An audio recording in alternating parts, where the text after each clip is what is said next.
تم میں سے جو لوگ اپنی بیویوں سے زہار کرتے ہیں ان کے اس عمل سے وہ بیویاں ان کی مائیں نہیں ہو جاتی، ان کی مائیں تو وہی ہیں جنہوں نے ان کو جنم دیا ہے۔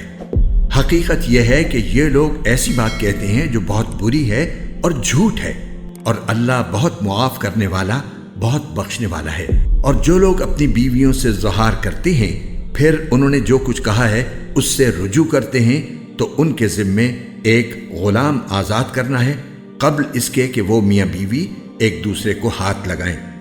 یہ ہے وہ بات جس کی تمہیں نصیحت کی جا رہی ہے، اور جو کچھ تم کرتے ہو اللہ اس سے پوری طرح باخبر ہے۔ پھر جس شخص کو غلام میسر نہ ہو اس کے ذمے 2 متواتر مہینوں کے روزے ہیں قبل اس کے کہ وہ میاں بیوی ایک دوسرے کو ہاتھ لگائیں۔